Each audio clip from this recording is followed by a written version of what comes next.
Para quem não me conhece, eu sou o professor Sérgio Dantas, sou do CCSA. Agradeço aqui a Isabel, Lucila, Ana Lúcia, a professora Esmeralda pelo convite. Eu organizei a minha fala em três partes, né?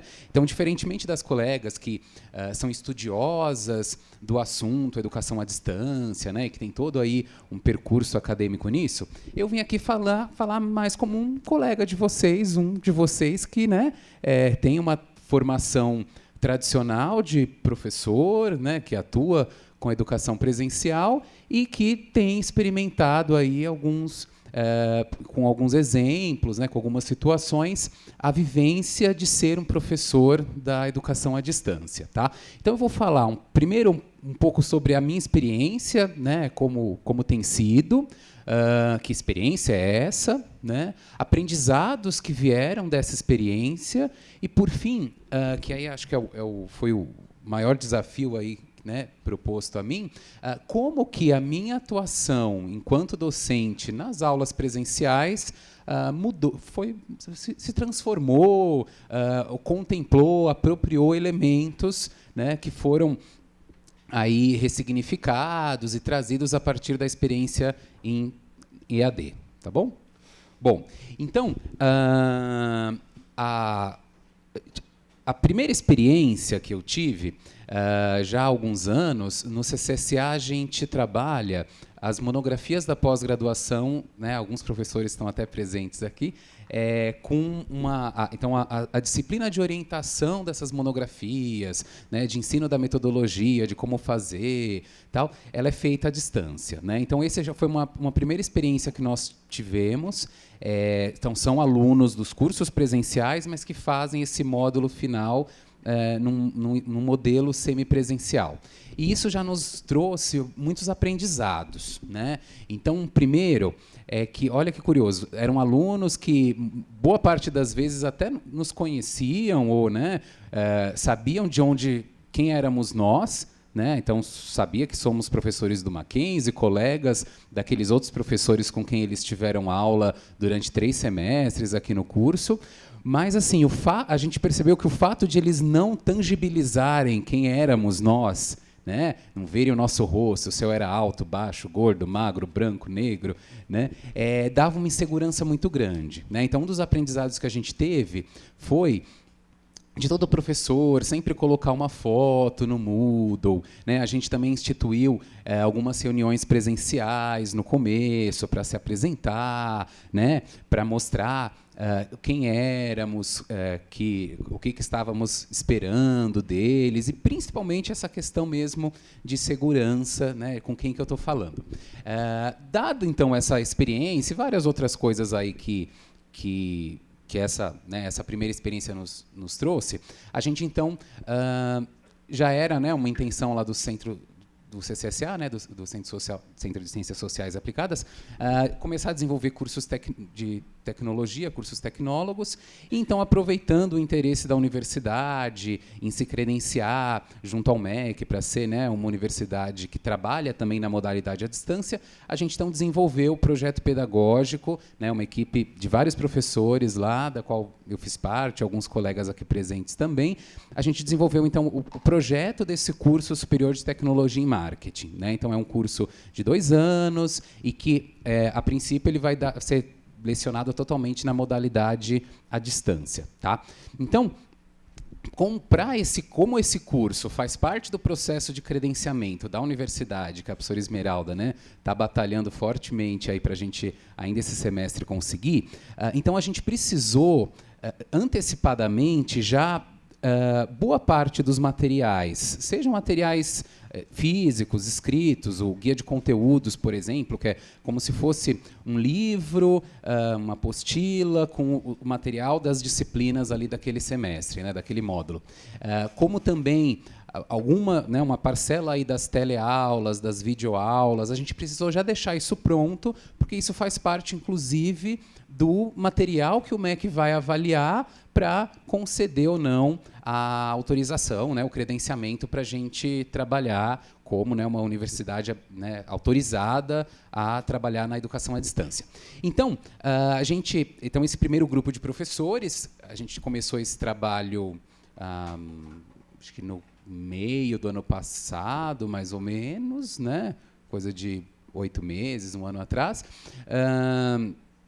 E viemos, então, né, amadurecendo, entendendo, desenvolvendo junto com a equipe do CEDAD esse modelo. Qual vai ser o modelo do Mackenzie de educação à distância? Porque tem isso também. Né? Diferentes universidades vão trabalhar diferentes modelos. Né? E, a partir disso, então, fizemos aí a gravação de teleaulas, de videoaulas e tal. Então, assim, uma coisa que eu queria compartilhar com vocês, né, da minha experiência. Então, em momento algum, gente, a minha pretensão aqui é falar o que é o certo, o que é o errado. Não, né? Não tenho nem experiência e qualificação para isso. Mas a ideia é, quando, né, eu recebi o convite da equipe e achei muito interessante, era compartilhar a experiência de um de nós aqui que passou por isso. Né? E quais, inclusive, foram aí dificuldades, barreiras, aprendizados, né? E o que ficou dessa experiência, inclusive, para a sala de aula presencial. Tá? Bom, então, uma primeira coisa, uma primeira grande novidade, né? E que, de uma certa forma, foi ali uma primeira saída da zona de conforto para nós, professores, foi o ambiente de estúdio. Então, como eu disse, a gente precisou gravar, todos os professores do curso precisaram gravar pelo menos uma teleaula, que é aquela... Até me corrige se eu falar alguma coisa errada, Isabel. Teleaula, que é a aula ao vivo, né? E 2 videoaulas, que são vídeos com pontos específicos da disciplina que a gente grava para o aluno no momento que ele sentir necessidade, ou em algum momento que a gente sinaliza ali no plano de estudo dele, ele assistir. A teleaula, que eu falei, é uma aula ao vivo, no modelo que a gente desenvolveu, então, cada disciplina tem lá a sua programação de estudos para aquela semana, né? Que o aluno faz boa parte disso à distância, no momento que ele quiser, no local que ele quiser. Mas existem encontros presenciais, então, na grande maioria aí dos casos, uma vez por semana, onde, né, nessas ocasiões, os alunos vão aos polos, nas várias cidades aí, que vão ser cidades com polos, e com o acompanhamento de um tutor presencial, então de uma pessoa treinada por nós, né, e orientada pelo professor, eles vão assistir, se conectar à teleaula. Então, é como se fosse uma webconferência. Né? Então, eu vou estar aqui no estúdio de São Paulo, falando, dando a minha aula, isso vai estar sendo exibido nos vários polos, né? E vai ter, inclusive, momentos de interação, de envio de perguntas, tal. Como a gente precisava ter esse material pronto para aprovação do MEC, então a gente simulou uma teleaula. Não foi, né, ao vivo, até porque não temos alunos matriculados ainda, nem podemos, mas, né, a gente, então, simulou esse ambiente. Então, uma primeira coisa foi o ambiente de estúdio, que eu vou até depois, quando eu falar dos cuidados, né, dos aprendizados, o que isso aí fez eu, e acredito que boa parte dos colegas que, né, participaram desse trabalho, repensar na sua atividade docente. E também o papel do professor como um gestor. Então, até pela grandiosidade, né, do EAD, então, a gente tem uma perspectiva de trabalhar, eventualmente, com 20 polos, em cada polo, vamos imaginar, em cada polo, 50 alunos. Né? Então, são 1.000 alunos cursando aquela disciplina, assistindo aquela teleaula, consultando esses materiais que o professor desenvolveu e disponibilizou lá no ambiente, no Moodle. Né? Então, pela própria grandiosidade disso, o professor assume cada vez mais, o que já acontece se a gente for pensar em sala de aula, mas isso acho que para mim ficou muito mais evidente, né, na experiência do EAD, um papel de gestor. Né? Então, papel de gestor de quem? Da equipe técnica que vai desenvolver os materiais digitais. Né? Então, não sou eu, professor, que vou ter competência de fazer lá uma animação, um joguinho, não. Eu vou prover o conteúdo, né? Vou definir para a nossa equipe de tecnologia, de web designers, o que eu quero ali. Mas, então, tem essa equipe fazendo isso.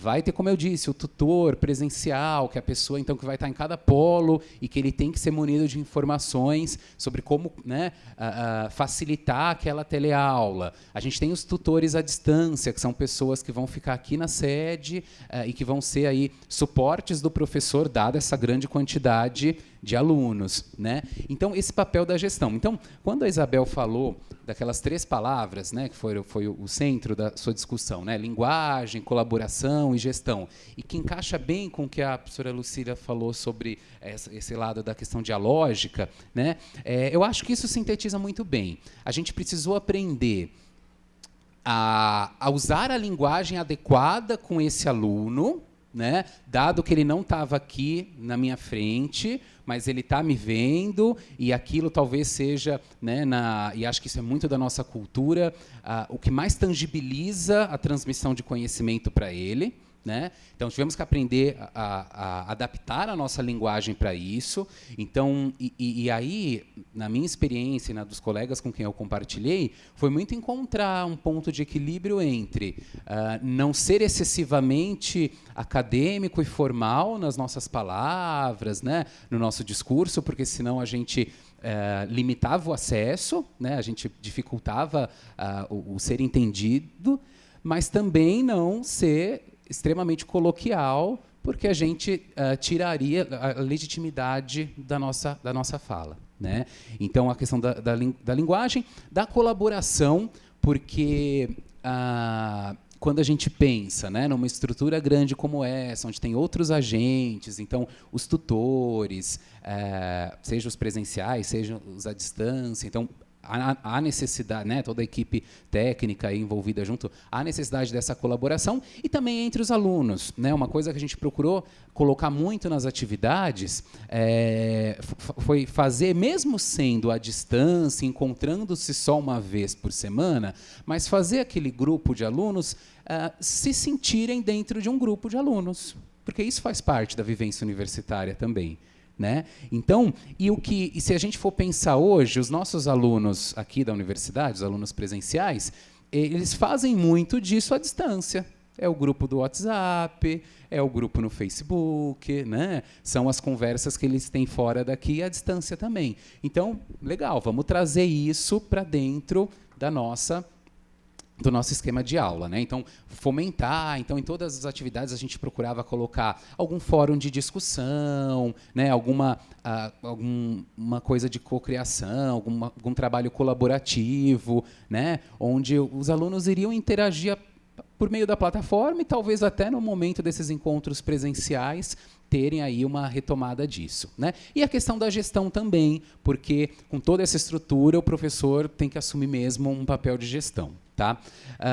Mas refletindo sobre isso tudo, gente, e é uma frase que eu comentei desse projeto do CCSA inicial, da disciplina de monografia, à distância, eu fui um dos professores que participou da idealização desse projeto, eu até coordenei um tempo isso, e uma frase que eu sempre repeti é assim, olha, é uma disciplina como outra qualquer, só muda o canal. Né? E aqui, a experiência, né, de preparar essas aulas para o curso, né, à distância, mostrou a mesma coisa. Os cuidados que a gente tem que tomar são os mesmos. Talvez aqui eles ganhem uma proporção maior pelo impacto, pela quantidade de pessoas envolvidas, mas eu acho que o maior aprendizado, para mim, foi rever coisas que talvez no dia a dia da nossa prática, até por costume, por acomodação mesmo, a gente acaba ficando um pouco desatento. Né? Então, uma coisa que foi muito forte assim, para mim e para outros colegas foi o valor do gesto. Né? Então, lógico, isso é potencializado dentro do EAD. Eu lembro na minha primeira gravação, primeira vez que eu fui lá fazer um laboratório de gravação de uma teleaula. Né? O editor lá, o diretor da gravação, o Daniel, me corrigiu que eu movimentava muito a cabeça. Né? E ele falava assim, olha, a gente está aqui, a câmera está focada no seu rosto. Se você mexe a cabeça, você sai da câmera. Né? Então, lógico, Na gravação isso fica muito mais evidente. Se eu mexo a cabeça aqui, os alunos continuam me vendo, né? Mas o valor do gesto do professor, a postura, né? Aquilo que você faz com a mão, o tom de voz, se você aumenta, se você diminui, tudo isso influencia bastante o processo de ensino e aprendizagem, né? Então esse foi um dos grandes aí, cuidados que a gente teve que tomar, né? E também aprendizados para levar, inclusive, para a sala de aula, porque não é diferente. É a mesma coisa. Se o professor ficar parado, né, por exemplo, aqui, essa nossa estrutura não é a melhor, né, para uma conversa. É lógico, aqui sendo professores é mais tranquilo, porque, né, tem toda uma compreensão. Mas se for pensar, a gente ficar aqui, atrás dessa bancada, sentado, né, baixinho aqui, não é o melhor, né? Então, na sala de aula é a mesma coisa também, como no estúdio a gente precisou fazer. Né? Então, tinha até uma discussão no começo, algumas pessoas da equipe técnica eram favoráveis que a gente ficasse plantado ali no estúdio, não tinha um X que você tinha que ficar ali em cima, né? E eu lembro aí que a gente discutiu, foi até uma sugestão que eu e outros colegas do grupo deram para a Bel, vamos conseguir chegar no meio termo, delimitar um espaço, né? Um quadrante ali onde a gente possa se movimentar, até para dar mais a coisa da naturalidade, né? Do movimento, não ficar aquela coisa tão... parecer propaganda política lá de vereador, de deputado, que fala rapidinho, sentado aqui, né? Então, isso foi um aprendizado. Outra coisa legal, mais uma vez, pelo tamanho, pela proporção aí de impacto do EAD, para funcionar e para ficar bem feito, requer um grande investimento do professor na parte de planejamento de aula, né? Então, seja planejando o conteúdo da aula, o que daquele conteúdo vai ser trabalhado na teleaula, que é essa aula ao vivo, o que ele vai fazer um material de apoio com videoaulas, que são esses pequenos vídeos para o aluno acessar e ter algum detalhamento da matéria, que tipo de atividades vão ser feitas, quais vão ser as orientações que vão ser passadas para os tutores, que vão estar acompanhando os alunos mais de perto, o que a gente vai demandar da área técnica, de instrumentos, né, mais tecnológicos de suporte para a gente, a questão da avaliação também, que eu vou até depois falar, mas como que a gente, né, aquilo que a gente, em tese, também faz em sala de aula, mas que, por entrar no automático, como eu falei, não estou criticando a zona de conforto, não, é que entra no automático, a gente já faz isso há muito tempo, né? Então, muitas vezes, a gente não para pensar na metodologia, em como fazer. A gente simplesmente faz, né? Enquanto que aqui está incorporado já. Enquanto que aqui, por ser novo, então a gente precisou, então, olha, se o objetivo dessa semana era discutir esse conceito, eu preciso ter isso no guia de conteúdo, eu preciso abordar isso na teleaula, eu tenho que ter uma atividade de fixação para eu ver se realmente o aluno conseguiu assimilar isso, e preciso, na avaliação, ter alguma coisa que trate disso daí também. Então, esse encadeamento foi algo também assim, que ser, né, de uma forma mais incisiva, ter sido mais cuidadoso com isso, para planejar a aula à distância, também ajudou a eu repensar, né, na sala de aula como fazer isso, né? Então, planejamento da avaliação a partir dos objetivos, das competências que se esperam. E aí, então, né, falando um pouquinho mais, aí essa é a minha parte final aqui da minha fala, então, as mudanças na aula presencial a partir, então, da experiência da aula em EAD, né? Então, assim, uma coisa que a gente, acho que todo mundo, na grande maioria das palestras que a gente está tendo essa semana, nas oficinas, muito se fala, e isso faz parte, né, de todos os novos PPCs, do protagonismo estudantil, do protagonismo do aluno, né? E até na fala da professora Lucila, isso é muito evidente na geração de alunos que a gente tem recebido, né, nesse perfil do nosso alunado. E, então, usar isso a nosso favor, né? Estimular esse papel de protagonista, fazer com que, né, essa relação dialógica de fato exista, de fato se concretize, que não seja um para todos e sim todos por todos, né, como a Bel falou. Utilizar multicanais de interação, né? Então, a gente vê que existem aí diferentes jeitos de se aprender, e cada aluno vai ter um jeito que ele se dá melhor. Então, né, por ter que trabalhar isso, porque imagina, né, na aula EAD, se toda semana eu colocasse a mesma atividade Então, a atividade de fixação de toda semana é um joguinho de palavras cruzadas. Na terceira semana, os alunos já iam estar entediados com isso. E com os alunos presenciais é diferente? Não é, né? Então, assim, a atividade de fixação vai ser fazer uma resenha, um resumo sobre tal ponto da matéria. Se toda semana foi isso, da mesma forma que lá no ensino à distância, no ensino presencial também vai ser enfadonho, vai ser cansativo, não vai ser estimulante, né? Então, foi um aprendizado também de vamos trazer isso para a sala de aula, usar, né, ferramentas aí diversificadas. Outro ponto importantíssimo, a questão do encadeamento entre conteúdos e disciplinas, né? Então, nas gravações, nas aulas em EAD, a gente sempre tinha esse cuidado de ver aquela disciplina em que outras disciplinas que o aluno já teve ou está tendo, ela se apoia, né? E assim, estou lá dando a minha terceira teleaula. Então, olha, como visto na teleaula da semana passada, quando falamos sobre tal e tal conceito, então fazer esse encadeamento, né? E tanto também para o próximo, no final a gente sempre falava alguma coisa assim, olha, então com isso a gente amarrou esse conceito aqui e agora você, né, vai fazer as atividades programadas no ambiente, os exercícios de fixação, qualquer dúvida, entre em contato com a nossa equipe, com os tutores e tal, e na semana que vem a gente se encontra de novo falando sobre tal coisa e eu até peço já para vocês, né, darem uma olhada em tal material. É diferente da aula presencial? Não é também, né? Mas, assim, aí uma sensação muito particular minha. Estar nesse processo, né, que aparentemente é outro processo, mas que eu reforço a ideia de que não é só muda o canal, me fez ficar mais atento a essas questões na minha prática cotidiana de sala de aula aqui na universidade, né? E aí, uma experiência assim, que foi bem intuitiva, mas que funcionou muito bem. No EAD, a gente trabalha muito o uso de fóruns de discussão, né? Até eu comentei que é uma forma que a gente encontrou de fazer os alunos trocarem mais ideias, interagirem mais entre eles, tal, né? Então, o que eu fiz? Uma das disciplinas que eu dou na graduação é marketing, são disciplinas da área de marketing, lá no curso de administração, e uma disciplina X lá, que ensina as variáveis controláveis do marketing, né? Então, o produto, o preço, a promoção, ponto de venda. Então, a disciplina tinha basicamente essas 4 unidades, né? A disciplina presencial. Então, qual foi aí um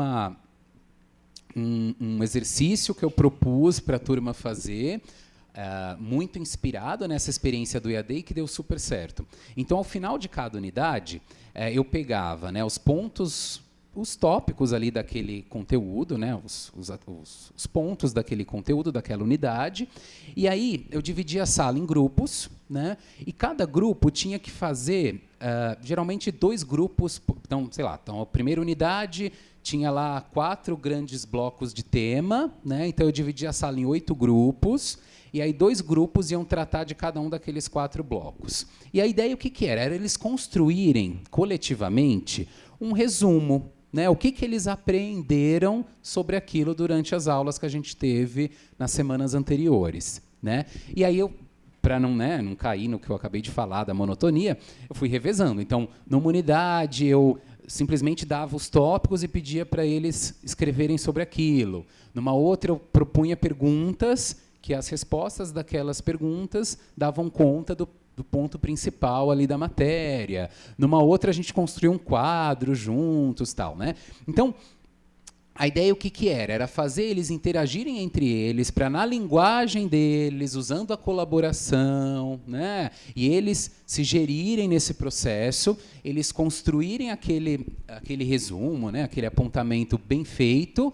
Por quê? Porque aquilo depois era compartilhado com a classe toda pelo Moodle, né, pelo próprio ambiente da disciplina, e servia de guia de estudos para os alunos para a prova, serviu para eu também avaliar se naquilo que eles colocaram ali naquele papel estava realmente tudo que eu quis transmitir ou não, se teve algum conceito que, olha, eles não entenderam, então era um feedback aí para eu reforçar isso, tal, né?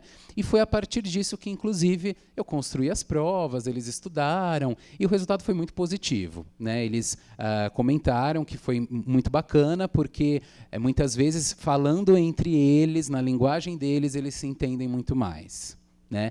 E assim, eu nem precisei, porque depois que eles discutiam na sala, eu dava uma avaliada, eu pedia para eles postarem no Moodle, né? Eu nem precisei ficar fazendo tanto controle se postaram ou não, porque eles mesmos se cobravam. Porque como aquilo ia servir de material de estudo para toda a turma, né? E cada grupo estava fazendo só ali uma partezinha, dependia então da produção dos outros, então funcionou super bem, tá? Então esses foram aí alguns aprendizados, acho que teríamos outras coisas, mas pelo tempo aqui acho que eu já preciso encerrar. Tá bom, gente? Muito obrigado.